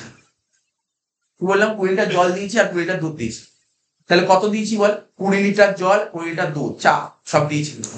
আমি বলেছি কালকে আমি সকাল 9টার সময় লোক পাঠাবো, আমি চা নিয়ে যাবো, 40 লিটার একটা জার দেবো, আমার 40 লিটার চা চাই, 40 লিটার চা চাই। এবার ধর 40 লিটার চার জায়গায় 40 লিটার চা তো পাইনি, চাটা অনেক কমে গেছে, অনেকটা কমে গেছে, অনেকটা ভালো করে বুঝি, 40 লিটার জায়গায় ওটা ধর 36 বা 37 লিটার হয়েছে। আমি বললাম আমি তোমাকে 20 লিটার জল দিতে, হ্যাঁ। তোমাকে 20 লিটার দুধ দিই, চলছে, হ্যাঁ। তাহলে তোমার 40 লিটার চা হওয়ার কথা, 40 লিটার হলো না কেন? বলছে তা আমি তো করতে পারলাম না, তাহলে নিশ্চয়ই পাশের দোকান করে দেবে, পাশের দোকান দাও। বলছে এখানে আশেপাশে মার্কেটে যত দোকানে কেউ করতে পারবে, কেউ করতে পারবে না। তার মানে এটা সব, এই ধরনের লস না সবাইকে বিয়ার করতে হবে। এটা হচ্ছে নর্মাল আইডিয়াল টাইম, বুঝলি? এটাকে নর্মাল, যেটা সবাইকে যেটা বিয়ার করতে হয়, যেটা সবাইকে বিয়ার করতে হয় তাকে বলা হয় নর্মাল আইডিয়াল টাইম, বুঝতে পারলি তো? নর্মাল যেটা সবাইকে বিয়ার করতে হয়, তাহলে এটা প্রোডাকশনের মধ্যে পড়ে। অ্যাবনর্মাল আইডিয়াল টাইমের উদাহরণ কি জানি? অ্যাবনর্মাল, আমি আইডিয়াল টাইমটা পরে বলছি, আমি নর্মাল লস বললাম। আর অ্যাবনর্মাল লস মানে কি? আজকে ধর আমার দোকানে আগুন লেগেছে, মানে পাশের দোকানেও আগুন লাগবে, কথা আছে? এরকম তো কোনো কথা নেই। আজকে আমার দোকানে আগুন লাগলে পাশের দোকানে আগুন লাগবে না, এটা হচ্ছে অ্যাবনর্মাল।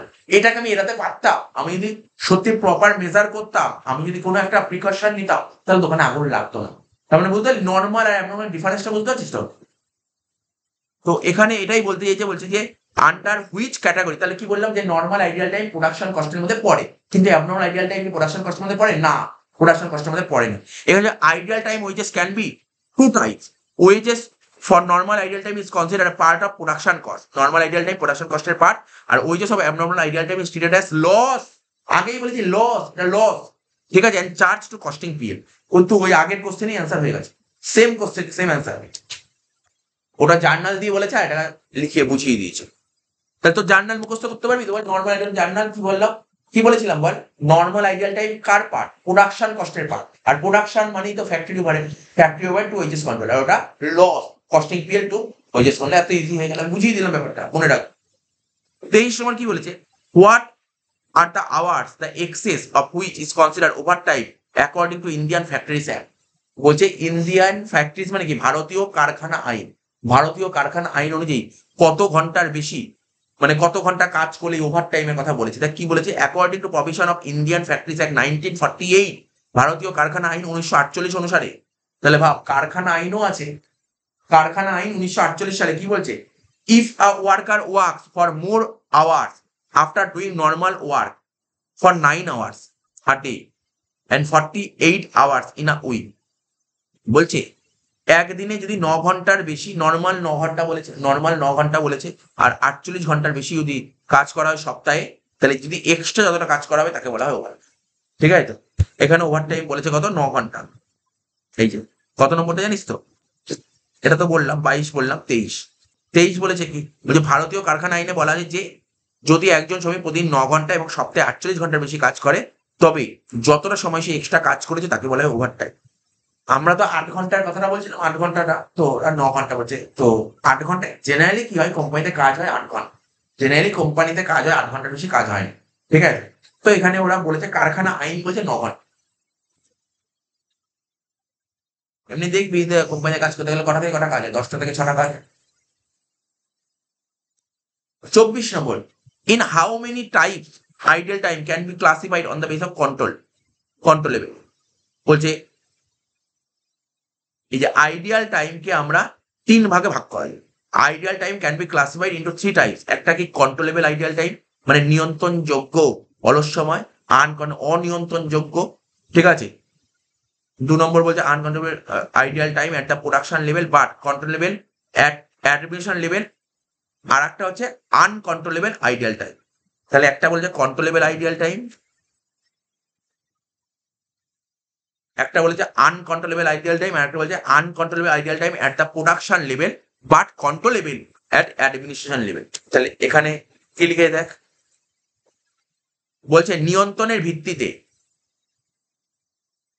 নিয়ন্ত্রণের ভিত্তিতে অলস সময়কে কিভাবে ভাগ করা যায়, নিয়ন্ত্রণের ভিত্তিতে। এখানে তাই লেখা ছিল। হ্যাঁ, এই তো কন্ট্রোলেবিলিটি। নিয়ন্ত্রণের দিক থেকে অলস সময় কবে ভাগ করা? 3 ভাগে। নিয়ন্ত্রণের দিক থেকে একটা নিয়ন্ত্রণযোগ্য, ঠিক আছে, আর একটা অনিয়ন্ত্রণযোগ্য, আর একটা উৎপাদন স্থলে অনিয়ন্ত্রণযোগ্য হলেও প্রশাসন স্তরে নিয়ন্ত্রণযোগ্য। 25 বলছে in which system standard time for the work can be asserted. বলছে কোন সিস্টেমে স্ট্যান্ডার্ড টাইম অফ ওয়ার্ক, কি করে স্ট্যান্ডার্ড টাইমটা অ্যাসার্টেন করা যায়, মানে বের করা যায়। বলছে with the help of time study.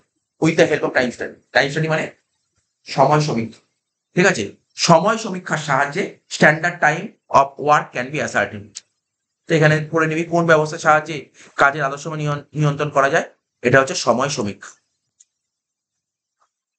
তারপর বলে 26টা বলছে with the help of which system uses unnecessary labour can be stop. বলছে unnecessary labour can be stop with the help of motion study. Unnecessary labour মানে ধর আমার labour দরকারই নেই, অপ্রয়োজনীয়, এত দরকার নেই লেবার, এটা কিসের সাহায্যে জানতে পারি? মোশন স্টাডি মানে গতি সমীক্ষা। হু introduce concept of motion study. ঠিক আছে, মোশন স্টাডি কনসেপ্টটা কে নিয়ে এসছে? দেখ লেখা আছে ইবি গিলব্রিথ। ঠিক আছে, ইবি গিলব্রিথ। মোশন স্টাডি কনসেপ্টটা কে নিয়ে এসছে? ইবি গিলব্রিথ।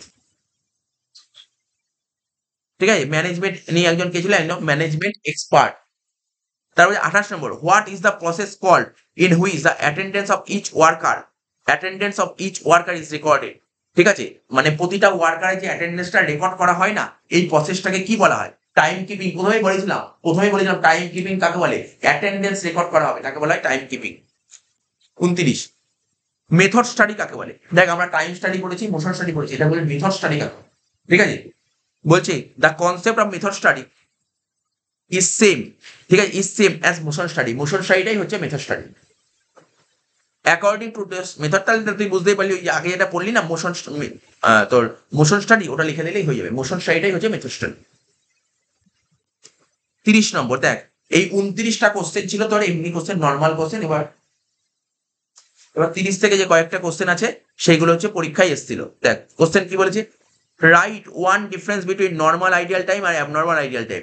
তো অলরেডি বলে দিয়েছি নর্মাল আইডিয়াল টাইমের সঙ্গে অ্যাবনর্মাল আইডিয়াল টাইমের পার্থক্য কি বলবি বলে। এবার তো বললাম নর্মাল আইডিয়াল টাইম কি, বললাম যেটাকে অ্যাভয়েড করা যায় না, ঠিক আছে তো, আর একটাকে অ্যাভয়েড করা যায়। তোকে তো পরীক্ষায় 1 নম্বর দেবে না, এসে 1 নম্বর দেবে, কটা পার্থক্য লিখতে হবে, একটা পার্থক্য লিখতে হবে। তো কি বুঝতে পারলি, নর্মাল আইডিয়াল টাইম কি বললাম, যেটাকে অ্যাভয়েড করা যায় না, অ্যাবনর্মাল আইডিয়াল টাইম সেটাকে অ্যাভয়েড করা যায়। কি লিখেছে, normal ideal time is unavoidable, ঠিক আছে। আর একটা কি লিখেছে দেখ, on the other hand abnormal ideal time is avoidable. তাহলে বুঝতে পারলি তো, দেখ এখানে ওই কথাটাই লিখেছে, দাগ দিয়ে দেবো বইতে। একটাকে অ্যাভয়েড করা যায় না, কোনটাকে অ্যাভয়েড করা যায় না বল, হ্যাঁ নর্মালকে অ্যাভয়েড করা যায় না, কাকে অ্যাভয়েড করা যায়, অ্যাবনর্মাল। বেশ হয়ে গেল 1 নম্বরে। ইম্পর্টেন্ট কোশ্চেন, টেস্টে দিতেই পারে তোর কোশ্চেন। এই যে এখান দিয়ে যে পড়াচ্ছে না 30 থেকে যে কটা পড়াচ্ছে, এইগুলোই কিন্তু পরীক্ষায় আসার সম্ভাবনা বেশি টেস্টে, ঠিক আছে। খুব ভালো করে পড়বি কিন্তু এগুলো। তো বলছে what to mean by time booking, এইমাত্র বললাম টাইম বুকিং কাকে বলে। টাইম বুকিং বলছে time booking is a process, time booking কি একটা প্রসেস, ঠিক আছে তো। কিসের পথে, determination of time spend by a worker, worker কতটা টাইম স্পেন্ড করছে, ওয়ার্কার কতটা টাইম, ওয়ার্কার কতটা টাইম স্পেন্ড করছে, কতটা টাইম নষ্ট করছে, মানে বলতে কতটা সময় ব্যয় করছে, ঠিক আছে, সেটাকে ডিটারমাইন করা, ঠিক আছে, বা একটা কাজ করার জন্য কত টাইম নষ্ট করছে সেটা ডিটারমাইন করা, এই প্রসেসটাকেই বলা হয় টাইম বুকিং, ঠিক আছে। তাহলে এখানে টাইম বুকিংটাকে দেখ কি লিখেছে, বাংলা কি, সময় আরক্ষণ, বুকিংটাকে বলা হয় আরক্ষণ। হয়ে গেল 30, 31 হয়ে গেল 32। টাইম কিপিং কাকে বলে, বুকিং বললাম, এবার বুকিং তোর কি বললাম, কিপিং। কিপিং হচ্ছে what do mean by time keeping, বলছে time keeping is the method, এটা হচ্ছে একটা মেথড আর function of recording of time coming in or going out, ওই যে ওয়ার্কার বা লেবাররা কখন ফ্যাক্টরিতে ঢুকছে আর কখন ফ্যাক্টরি থেকে বেরোচ্ছে, কখন ঢুকছে কখন বেরোচ্ছে। এবার ওয়ার্কাররা মানে কতটা সময় প্রোডাকশনের সঙ্গে এঙ্গেজ আছে, এটাই হচ্ছে টাইম কিপিং। আগে পড়েছিলাম তো, আগে বললাম তো কোশ্চেনটা। তা টাইম বুকিং কে বাংলায় কি বলেছে দেখ, সময় লিখন, এই সময় আরক্ষণ, সময় লিখন, ঠিক আছে। এবার কি বলে দেখে, অঙ্ক দিয়েছে, অঙ্ক, এটা একটা অঙ্ক দিয়েছে, কি বলছে, time recorded as per time keeping. আচ্ছা টাইম কিপিং কত বলেছে বল, টাইম কিপিং 8 ঘন্টা, আর টাইম বুকিং কত বলেছে 7 ঘন্টা। তাহলে টাইম কিপিং 8 ঘন্টা, কিপিং 8 ঘন্টা আর বুকিং 7 ঘন্টা, মানে 8 ঘন্টা মানে তুই তোর কোম্পানিতে কাজে ঢুকেছিস আবার কাজ থেকে বেরোচ্ছিস, এই সময়কালটা হচ্ছে 8 ঘন্টা। কিন্তু কোম্পানির মধ্যে তুই নিট কাজ করছিস 7 ঘন্টা, কতটা প্রোডাকশনের কত টাইম, 7 ঘন্টা।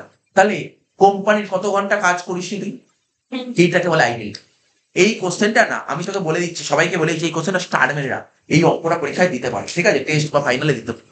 এটা খুব দেওয়ার চান্স, এই অঙ্কটা, এটা আমি আগের দিনও বলছিলাম ওই চ্যাপ্টারে ছিল, এটা খুব দেয়, এটা বহুবার তেমনি অনেক বছরই দিয়েছে, এই কোশ্চেন অনেক বছরই দিয়েছে। বুঝতে পারলি আইডিয়াল টাইম কি করে বের করতে হয়, তোকে যদি বলে আইডিয়াল টাইম, ধর এই কোশ্চেন দিল না, বলে কি আইডিয়াল টাইম বের করার ফর্মুলা, তুই কি বলতে পারবি বল, কি বললাম বল, কি বললাম বল, বলবি স্যার কিপিং মাইনাস বুকিং, এই দেখ লিখছি K minus B, K minus B equal to IT, IT বের করার ফর্মুলা কি, কে মাইনাস বি। বোঝা গেল, আইডিয়াল টাইম বের করার ফর্মুলা কি বললাম, keeping minus booking, keeping minus booking, মনে রাখবি কিন্তু, ভুলে যাস না কিন্তু কোশ্চেন দিতে পারে। 17 নম্বর, সরি 34 নম্বরটা কি বলেছে, indicate which the following ideal time is normal ideal time, বলছে এর মধ্যে কোনটা নর্মাল আইডিয়াল টাইম আর কোনটা abnormal ideal time. Sir normal ideal time কোনটা, দেখ তুই নিজেও করতে পারবি, দেখ time loss due to lock out declare in factory, ফ্যাক্টরিতে লক আউট হয়ে গেছে, ফ্যাক্টরিতে লক আউট হয়ে গেছে, তাহলে এটা কি, এটা কি আইডিয়াল টাইম হতে হবে, লক আউট হয়ে গেছে ফ্যাক্টরি, লক আউট মানে কি, ধর মালিক পক্ষ কর্মচারীদের কথা শুনে, কর্মচারী বলছে আমাদের মাইনা বাড়াতে হবে, আমাদের বোনাস, পুজোর সময় বোনাস দিতে হবে, দেখ মানে কর্মচারীদের কথা, ওয়ার্কারদের কথা কে যেন মালিক কর্তৃপক্ষ শুনছে না, ঠিক আছে, মালিক কর্তৃপক্ষ শুনছে না, বা ইউনিয়ন যারা আছে তারা ঠিক শোনার চেষ্টা করছে না, আর ওয়ার্কারও ঝামেলা করে, মেনলি তো ইউনিয়ন ঝামেলা করে মালিক পক্ষের সঙ্গে। তো এটা কি ধরনের আইডিয়াল টাইম, নর্মাল না আইডিয়াল, তুই অ্যান্সার লেখা আছে অ্যান্সার দেখে বলতেই পারিস, কিন্তু ব্যাপারটাকে বুঝে বলতে হবে, এটা নর্মাল নাকি অ্যাবনর্মাল। এটা অ্যাবনর্মাল আইডিয়াল, এটা যদি মালিক চায় এটা কি এড়াতে পারবে, ওদের দাবিগুলো মানলে এড়িয়ে যাবে, বুঝতে পারলি, এটা কি আইডিয়াল টাইম, এটা অ্যাবনর্মাল আইডিয়াল টাইম। তারপরটা কি হচ্ছে, time loss due to routine maintenance of the machinery, ঠিক আছে, এটা কি ধরনের আইডিয়াল টাইম, এটা কিন্তু নর্মাল আইডিয়াল, এটা normal ideal time. Routine maintenance, যে মেশিনে কাজ করবো কখন, এইগুলো তো নর্মাল আইডিয়াল টাইম, ঠিক আছে, routine maintenance of the machinery, এটা হচ্ছে নর্মাল আইডিয়াল টাইম। 34 35 নম্বর কি বলছে, name two method of manual system of time book keeping. Time keeping আগেই বলেছি, টাইম কিপিং এর দুটো দুটো মেথড বলতে কি বলেছি দেখ, ম্যানুয়াল আমি বলেছিলাম, টাইম কিপিং এর দুটো মেথড, একটা একটা হচ্ছে একটা কি ছিল বল, একটা একটা এই হাতে কলমে ছিল, একটা ম্যানুয়াল সিস্টেম ছিল হাতে কলমে, আর একটা ছিল মেশিনারি। ঠিক আছে, এখানে বলছে ম্যানুয়াল সিস্টেমে যে দুটো মেথড আছে সেটাও ম্যানুয়ালের টাইম বললাম, যখন পড়তে হবে যে কোনো ভিতর দিয়ে দিতে পারে। তো ম্যানুয়ালে কি কি ছিল বল, একটা ছিল অ্যাটেন্ডেন্স রেজিস্টার মেথড আর একটা মেটাল টিক্স, একটা অ্যাটেন্ডেন্স রেজিস্টার আর মেটাল টিক্স, বুঝতে পেরেছিস? আগেই পড়িয়ে দিয়েছি। 36 দেখ, তুই নিশ্চয়ই অ্যান্সার দেখ, আমি বারবার বলছি অ্যান্সার দেখিস না, অ্যান্সার না দেখে বলার চেষ্টা করে। কোশ্চেনটা 36 এটা বলছে, 36-এর কোশ্চেনটা দিয়েছে, বলছে এই স্টেটমেন্টটাকে ঠিক দিয়েছে না ভুল দিয়েছে, তাই জানো? বলছে keeping plus ideal time equal to booking. আমি এইমাত্র কি বললাম, স্যার আপনি বলেন আইডিয়াল টাইম বের করার formula keeping minus booking. Keeping থেকে বুকিং বাদ দিলে কি বললাম, কিপিং থেকে বুকিং বাদ দিলে আইডিয়াল টাইম হয়। ঠিক আছে তো, তাহলে বল এই যে স্টেটমেন্টটা দিয়েছে ঠিক দিয়েছে না ভুল দিয়েছে? বলে স্যার কি করে বুঝবো? তাহলে করে দেখবো, আমি এখানটা করে দেখবো। দেখ, আমরা কি জানি, আমরা জানি কি বললাম বল, আমরা জানি আইডিয়াল টাইম ইকুয়াল টু কি বললাম বল, কিপিং মাইনাস বুকিং, তাই তো লিখেছিলাম বল। কি লিখলো ওপরে, কিপিং মাইনাস বুকিং হচ্ছে আইডিয়াল টাইম। আর ওরা কি লিখে দিয়েছে, ওরা লিখেছে keeping plus ideal time, keeping plus ideal time equal time booking. মানে মোট কথা আমাকে টাইম বুকিং বের করতে বলেছে, টাইম বুকিং বের করতে। টাইম বুকিং বের করার ফর্মুলাটা কি হবে, মাইনাস বিটা এদিকে আসলে প্লাস বি, তাই তো, আর এখানে আসলে কিপিং মাইনাস আইডিয়াল টাইম। তাহলে কিপিং থেকে আইডিয়াল টাইম বাদ দিতে হয়, তাহলে ঠিক দিয়েছে না ভুল দিয়েছে? ভুল দিয়েছে। তাহলে বুঝতে পারলি, দেখ আমি তো কোশ্চেন পড়লামও না, আমার জাস্ট একটা ফর্মুলাটা মনে আছে, ওখান থেকে আমি বের করে দেবো কি বলছে। তার মানে স্টেটমেন্টটা ভুল দিয়েছে। তাহলে সঠিক স্টেটমেন্ট কোনটা স্যার? এই দেখ, সঠিক স্টেটমেন্ট কি হবে, কিপিং থেকে আইডিয়াল টাইম বাদ দিলে হয় বুকিং, তাই তো। কিপিং থেকে কি লাগে, কিপিং থেকে আইডিয়াল টাইম বাদ দিলে হয়। তাহলে তুই নিজের ভাষায় এটা তোর মুখস্থ করতে হবে না, এটা অঙ্ক হিসেবেই ধরতে পারিস। নেক্সট কি বলেছে, বলছে what is the relation among time keeping booking, ওই একই question. Keeping booking ideal time এর ডিফারেন্স কি, বলবি ideal time equal to keeping minus booking, হয়ে গেল। রিসেন্ট ইয়ারে পরীক্ষা একটা অঙ্ক দিয়েছিল, জানিস কি অঙ্ক দিয়েছিল? আমি তো মন দিয়ে শোন, এই যে এখানে বললাম না, একটা অঙ্ক দিয়েছিল 33 নম্বরটা কত বেরোলো, 33 নম্বর অঙ্কে আইডিয়াল টাইম কত বেরোলো, 1 ঘন্টা বেরোলো। বলেছে আইডিয়াল টাইমের ওয়েজেস কত হবে, বলেছিল ওয়েজেস দেওয়া হয় প্রতি ঘন্টায় 60 টাকা করে। তাহলে তুই অ্যান্সার কত বলবি, স্যার 1 × 60 60। এটা একটু মিস ছিল তো বলে দিলাম। তাহলে দেখ আমরা কিন্তু এই চ্যাপ্টারে কিন্তু এসিকিউ গুলো করি, ঠিক আছে? পুজোর পর এই চ্যাপ্টারে এসিকিউ গুলো করি।